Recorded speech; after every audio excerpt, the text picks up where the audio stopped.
la concepción de que hay un Dios creador de todas las cosas, desde cuándo y cómo, ¿verdad? Nos dice un texto de la Sagrada Escritura que vio Dios desde los cielos a los hijos de los hombres por ver si había un entendido que buscara a Dios, y no había nadie. Abraham mismo, el padre de la fe, no buscaba a Dios, él vivió una vida idolátrica. Inclusive la Sagrada Escritura nos habla de que su relación con mujer era incestuosa, porque la que fue su mujer, que se llamó primero Sarai y luego Sara, pero pues era su hermana, ¿sí? Y la tomó por mujer. Pero él tuvo una cosa muy importante, muy grande y muy trascendental para él y para toda la humanidad, que Dios le dijo: sal de tu tierra y de tu parentela. Entonces salió de su tierra y de su parentela y anduvo errante, ¿verdad? Y tuvo dos hijos, que fue Isaac y Jacob, a los cuales también se le renova la promesa. El último de ellos, Jacob, Dios le cambia el nombre por el nombre de Israel.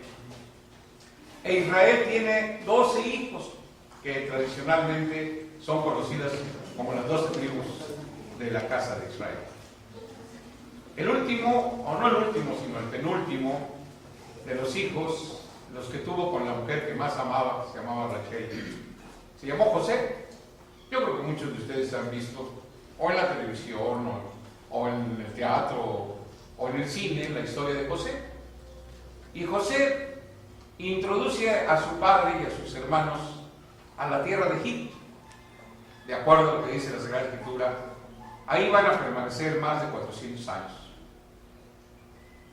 Pero en esos 400 años, muy lamentablemente, a pesar de que lo reducen a un estado de esclavitud, de trabajos muy duros, muy difíciles, de todas maneras, la contaminación con los cultos egipcios, pues no les falta, ¿sí? Los cultos egipcios, como la mayor parte de los cultos semíticos, asiáticos del Asia Menor, pues son casi siempre, o en aquel entonces eran casi siempre, ¿verdad?, cultos de sexo, de cuestiones muy terribles, de prácticas sexuales abominables a Dios, ¿sí? Si ustedes quieren apuntar por ahí a un ladito el capítulo 18 de Levítico, ahí les dice todas las abominaciones que esas gentes hacían, y Dios le recomienda a su pueblo pues, que no las hagan. Pero ya viendo los hechos en Egipto, nos dice la Sagrada Escritura que Dios saca al pueblo por la conducción de Moisés de Egipto y los lleva al pie del monte del Sinaí. Al pie del monte del Sinaí les declara dos cosas que son muy importantes: los 10 mandamientos y los derechos que se encuentran escritos en el capítulo 21, 22 y 23 del Éxodo. Con estas dos cosas escribe Moisés un libro al que va a llamar el libro de la alianza, porque precisamente con esas palabras, con esos mandamientos, con esos ordenamientos, se hace en la llamada antigua alianza. Quiero que ustedes entiendan que antigua alianza, Antiguo Testamento y Antiguo Pacto son sinónimos, como lo son también el Cristo, el ungido, ¿verdad?, y el Mesías, nada más que están en tres lenguas diferentes, pero es exactamente lo mismo. Entonces, hermanos, el pueblo, cuando les leen lo que está escrito en el libro de la alianza, el pueblo dice: obedeceremos y haremos lo que Dios ha dicho. ¿Sí? Pero apenas pasan unos días de la presencia de Moisés delante del Eterno, cuando ya rompieron el pacto. Se hicieron un ídolo, el becerro de oro, alrededor del cual, como dice la Sagrada Escritura, comían, bebían, fornicaban y hacían toda clase de aberraciones. Inmediatamente se acabó el encanto del pacto. Después van a andar sin que tengan la promesa de Dios de la tierra prometida alrededor de 40 años. 40 años en el que, cuando leemos la historia del pueblo, ¿verdad?, pues vamos viendo todas las aberraciones que hacen, todas las rebeliones que tienen para con Dios. Otra de las rebeliones muy graves que se ve a través de la Sagrada Escritura es lo que la Sagrada Escritura nos habla del negocio de Balac. Balac quería maldecir al pueblo de Israel y no pudo, porque era de los pocos tiempos en que andaban más o menos bien y no se pudo. Pero Balac le dice a Balac: mira, pues te voy a dar un consejo. ¿Quieres que caigan? Nada más pon delante de ellos a las mujeres más sensuales y más hermosas que te encuentres, y que encuentras las de Madián y a las de Moab, las pone enfrente y empiezan a fornicar con esas mujeres. Y nos dice el capítulo por allá del 24, 25 de los Números, que precisamente en la ira del Señor, en esta ocasión, lo que sucede es que hay una matanza terrible de esta gente y se mueren 23,000 gentes precisamente por hacer esta cuestión abominable delante del Dios de Israel. Siguen su camino para entrar hasta la tierra de Canaán, a repartírsela como está escrito, pero resulta de que hay algunas advertencias terribles de parte de Dios, sobre todo la que está en el capítulo 26 de Levítico, en la cual les dice el Señor, ¿verdad?, dos cosas, una negativa y una positiva. Como en alguna ocasión también les dijo Moisés al pueblo de Israel: mira, yo pongo delante de ti el bien y el mal, la vida y la muerte, ahora tú escoge. Y como que escogieron el mal y la muerte. Entonces en el capítulo 26 de Levítico les dice claramente el Señor: mira, si andas obedeciendo todas las cosas que yo te digo, bueno, van a venir sobre ti todas estas bendiciones. Pero si acaso no las obedeces y andas en contra de mí, entonces yo te voy a castigar 7 tiempos. 7 tiempos, hermanos, es un tiempo muy largo. Son nada más 2,520 años. En el capítulo 18 de Deuteronomio, Dios, en la infinita misericordia que siempre ha tenido con el pueblo de Israel, sobre todo por el recuerdo de sus padres, pues les da una oportunidad de enderezar el camino. Y les dice, se los voy a leer en la Biblia, dice el capítulo 18 de Deuteronomio. Acuérdense ustedes que estamos usando la versión católica, precisamente porque estamos hablando de esta cuestión que se da a través del concilio y en el que cambia totalmente la situación de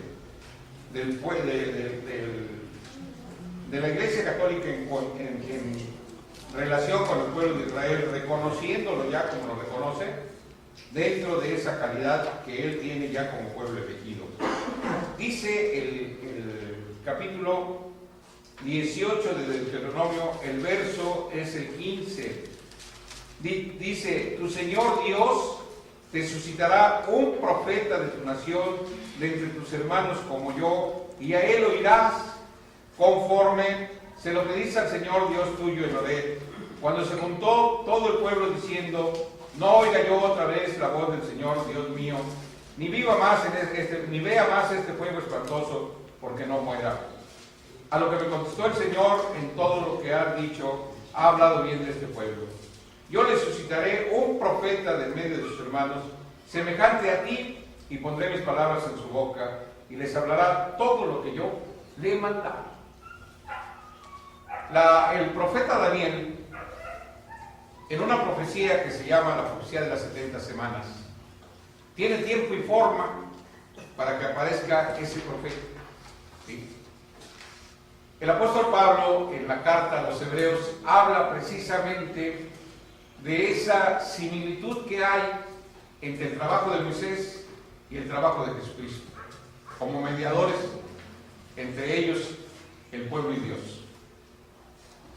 Pero indiscutiblemente que Pablo hace ver que aunque los dos son mediadores, el valor de Jesucristo es mayor, que como dice, a Moisés hay que considerarlo como un siervo y a Jesucristo como el Hijo del Dios de Israel. Pero decía yo, en la profecía de las 70 semanas hay tiempo y hay forma.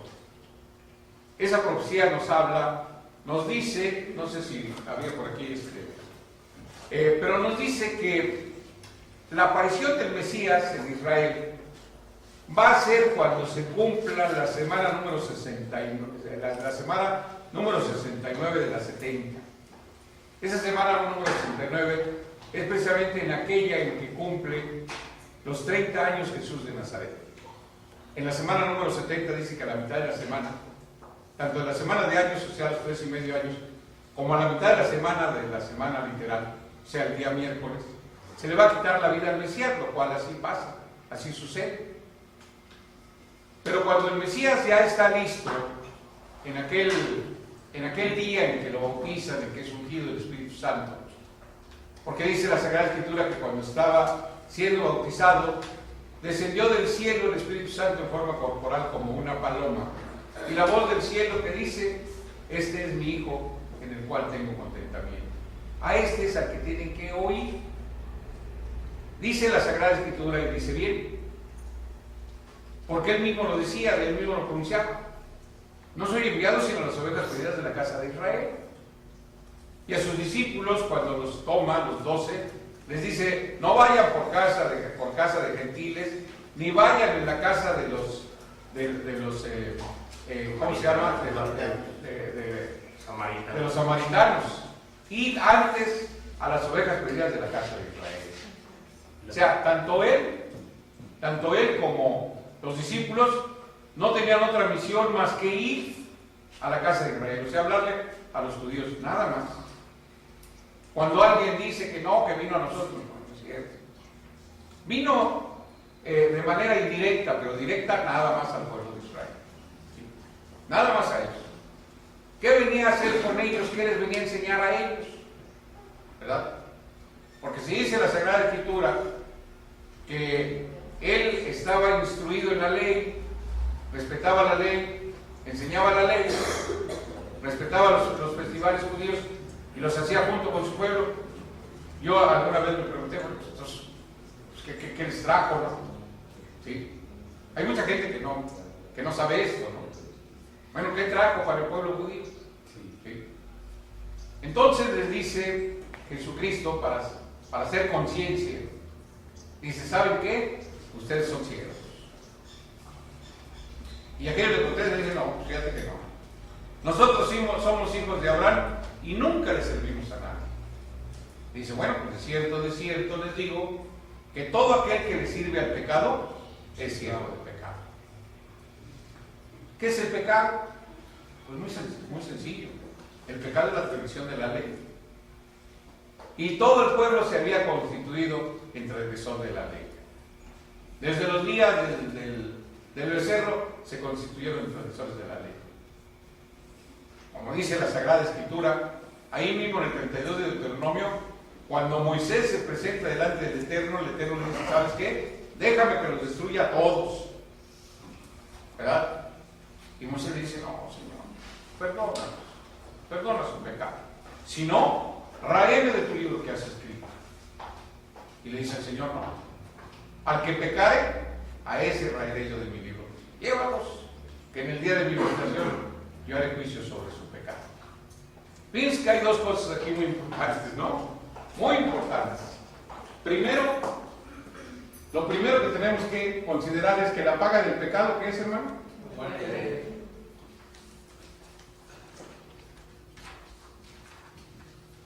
Es muerte.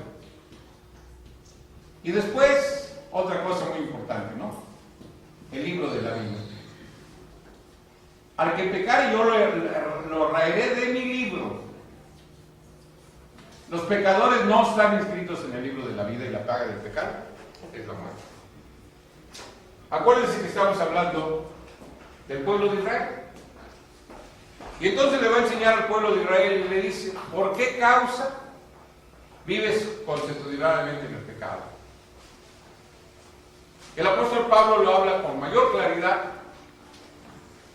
Les voy a leer lo que dice el capítulo 10 de Hebreos, para que ustedes vean exactamente esta situación que hace la diferencia precisamente entre la militancia judía, 100% judía, y lo que es la militancia cristiana.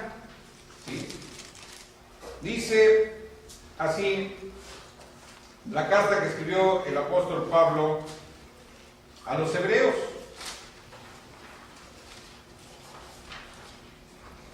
El capítulo, para que ustedes lo vayan buscando, es el 10 de la carta del apóstol Pablo a los hebreos. Dice el 10 y el verso 5. Dice: por eso el Hijo de Dios, al entrar en el mundo, dice a su eterno Padre: tú no has querido sacrificio ni ofrenda más, y a mí me has apropiado un cuerpo mortal. Holocaustos por el pecado no te han agradado. Entonces díjeme aquí: vengo, según está escrito de mí en el principio del libro o escritura sagrada, para cumplir, oh Dios, tu voluntad. Ahora bien, diciendo: tú no has querido ni han sido de tu agrado los sacrificios y las ofrendas de holocaustos por el pecado, cosas todas que se ofrecen según la ley. El judío, para que le sean perdonados sus pecados, en el tiempo antiguo, ¿verdad?, había dos maneras: el sacrificio individual y el sacrificio colectivo. El sacrificio individual lo podían hacer todos los días de la vida, y el sacrificio colectivo el día 10 del mes séptimo del calendario judío, que todavía se hace hasta la actualidad y que todo el mundo conoce como el día de Yom Kippur, o sea, el día del perdón.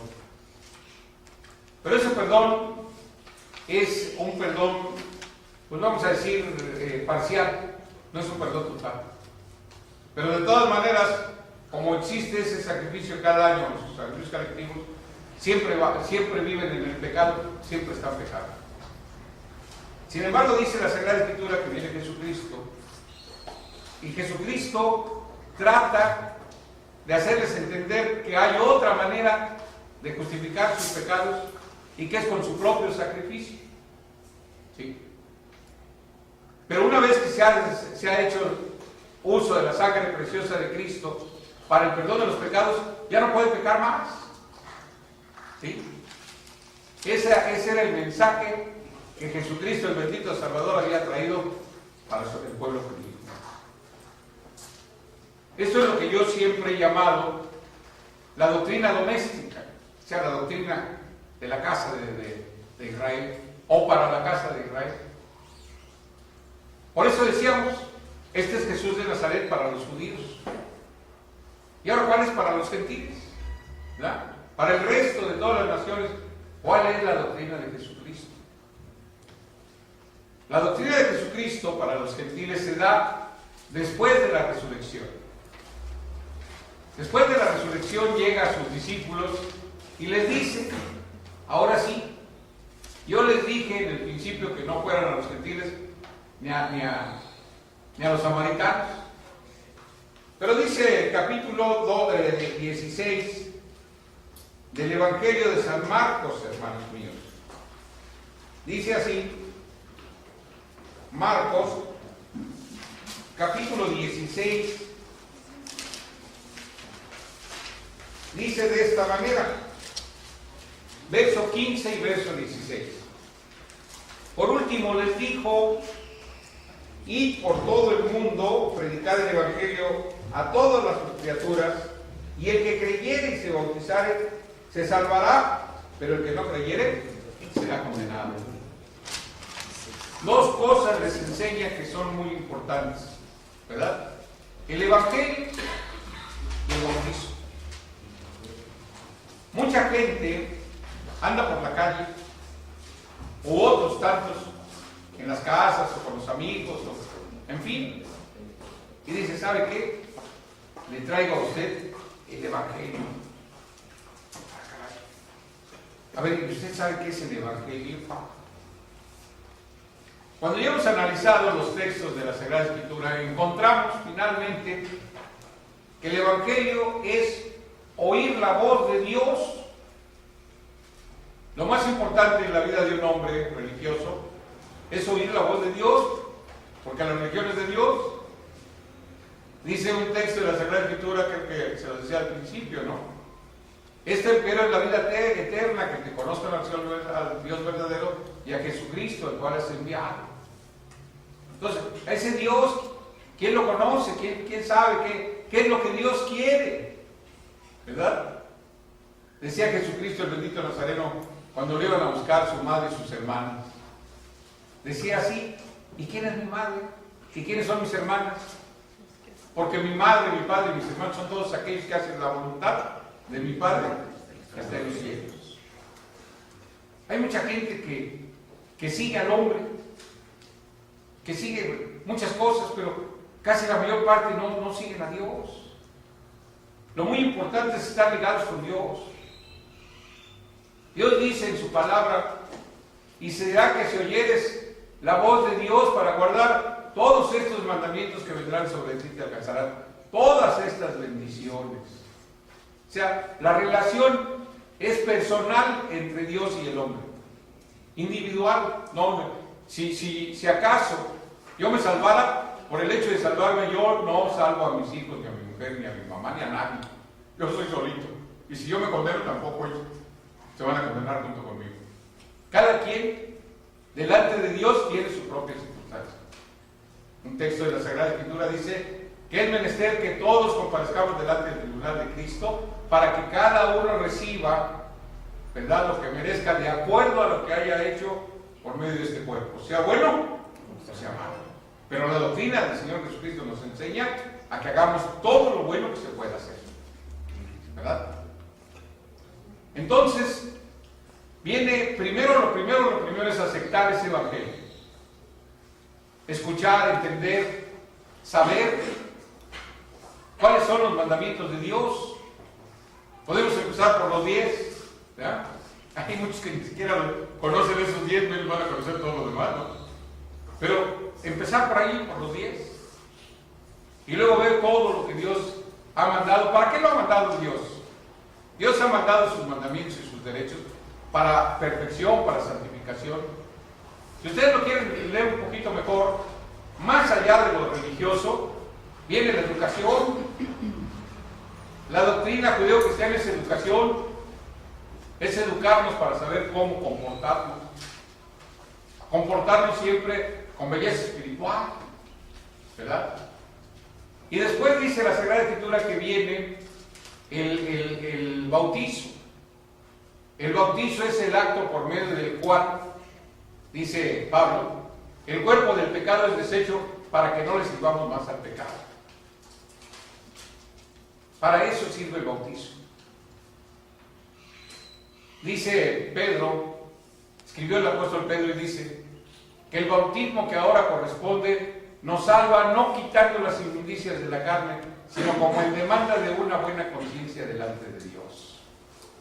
¿Para qué sirve el bautizo? ¿Para qué sirve la religión? Sirve para que tengamos una buena conciencia.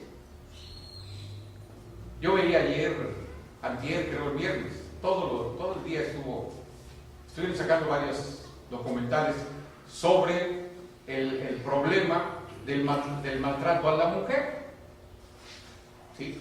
Bueno, pues una persona que tiene el Espíritu de Dios no maltrata ni a la mujer ni a nadie. No maltrata a nadie, menos a su mujer, ¿verdad? Pero, ¿qué lejos estamos de llegar a esa situación que fuera nacional, universal, de que tuviéramos esa forma de pensar? ¿Por qué no se tiene esa forma de pensar? Porque esos valores se perdieron en el tiempo. Nos dieron otro modelo de vida completamente diferente. ¿Sí? Que no está precisamente, que no radica en ese cambio, en ese cambio de ser, de pensar.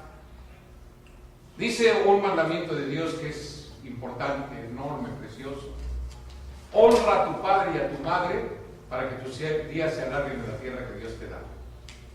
Y luego Jesucristo, para hacer entender bien qué quiere decir ese mandamiento, dice que a los padres se les honra con socorro, ¿verdad? Entonces, una persona con el Espíritu de Dios, si tiene a sus padres, a su madre, ¿verdad? A ver, mamacita, ¿qué te hace falta? ¿Verdad? La madre a veces le hacen falta tantas cosas. Cuando vemos a los doctores, que va a la anciana llena de problemas, de enfermedades, y le receta una medicina que no venden en la farmacia, tenga reposo, que no le den problemas, que esto, que lo otro. Pues, ¿dónde? ¿Cuándo?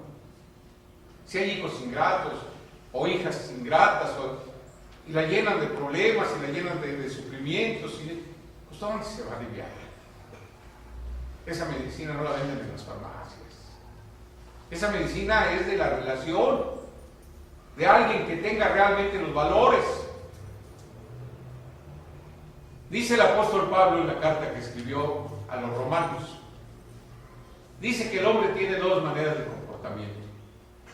Se los voy a leer directamente. Aquí está en el capítulo 8 de la carta del apóstol Pablo a los romanos. Dice así, Romanos capítulo 8, para que ustedes entiendan bien esto que se escribe aquí en la Sagrada Escritura y que tiene, pues vamos a decir, un valor universal enorme, pero que quizá no se ha entendido. Dice así el 8, verso 5, porque los que viven según la carne se saborean por las cosas que son de la carne, cuando los que viven según el Espíritu gustan de las cosas que son del Espíritu. La sabiduría o prudencia de la carne es una muerte, en lugar de que la sabiduría de las cosas del Espíritu es vida y paz. Por cuanto la sabiduría de la carne es enemiga de Dios, ¿sí? Por cuanto la sabiduría de la carne es enemiga de Dios, como que no está sumisa a la ley de Dios, ni es posible que lo esté siendo contraria a ella. ¿Quién es el que tiene el Espíritu de Dios? Según lo que dice aquí esta Biblia, el que es sumiso a la ley de Dios. El que es sumiso a la ley de Dios es un hombre espiritual.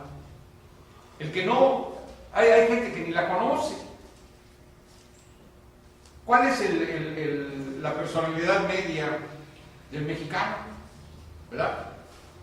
El mexicano es macho, el mexicano es violador, el mexicano es adúltero, el mexicano es borracho, el mexicano es fraudulento, corrupto, en fin. El mundo nos tiene calificados como una de las naciones más corruptas. Si todo esto lo pudiéramos cambiar, si realmente pudiéramos tomar el ejemplo del Señor, esto es un trabajo que hay que hacerlo desde que nacen nuestros niños. Así como dice que el niño crecía y se henchía y se fortalecía de la sabiduría de Dios, pues así necesitamos nosotros ver que nuestros hijos así vayan, con esa sabiduría, no quiere decir que la educación de los niños sea blandengue, así que sean todos feminoides, no, el niño hay que enseñarlo a que sea varón, pero un varón que por ejemplo sepa cómo defenderse, pero que no ataque nunca a nadie, ¿verdad? Que respete a la mujer, que respete a los niños, que respete a todos. El supremo mandamiento de Dios, cuando se pone por obra toda la ley, ¿verdad? Dice aquí mismo en Romanos capítulo 13 y verso 10, fíjense lo que dice aquí, 13:10 de Romanos dice, el amor que tiene al prójimo no sufre que se haga daño alguno, así que el amor es el cumplimiento de la ley. ¿Quién es el que ama?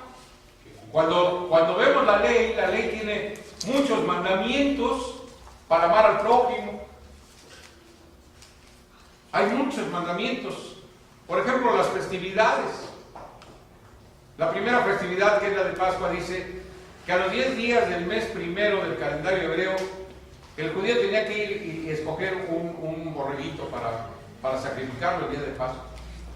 Y tenía que echar cuentas sobre el animalito según la manera de comer de la familia. Y si el animalito era grande y la familia pequeña, llama a tu hermano para que participe también. En fiesta de Pentecostés dice que si alguien tenía árboles y todo, y dice, mira, el final de tu árbol no te lo lleves a ti, lo que se calla, no te lo lleves para tu casa. Abre tus puertas y mira, dáselo a los pobres, a los huérfanos, a las viudas. Cuando venía la última festividad, que es la que acabamos de pasar, la fiesta de cabañas, dice, mira, como en ese entonces, cuando se recolecta todo, saca los diezmos de Dios. ¿sí? Y 2 años tráelo consecutivamente a Jerusalén, a la casa de Dios. Y en el tercer año déjalo en tu casa, no es tuyo, es de Dios, ¿verdad? Pero tenlo ahí para que llegue el pobre, el huérfano, la viuda, y para que tengan. Nos está hablando de algo, de tratar de dar, de compartir lo que Dios nos ha bendecido. Si nosotros somos capaces de ver, por ejemplo, cuando vimos a los hermanos haitianos, ahí debajo de los escombros y todo, y no sacamos pues nada para darles, ni mandarles, o aquí, lo de Veracruz, o eso, ¿no? Pues a ver, que de lo que Dios te ha dado, de lo que Dios te ha bendecido, si no te pide Dios que te despojes de todo, ojalá y pudieras hacerlo, ¿no? Pero no, con algo que tú pongas y otro, y otro, y otro, le resolvemos el problema a la gente que sufre. Pero sobre todo el que está cerquita de ti, ¿verdad? A tu padre, a tu madre, a tu esposa, a tus hijos, a tus hermanos, a los hermanos de la iglesia. Y si es posible, dijo el Señor, mira, si quieres ser perfecto, ¿sí? Hasta tu enemigo. Si tu enemigo tiene hambre, dale de comer, y si tiene sed, dale de beber.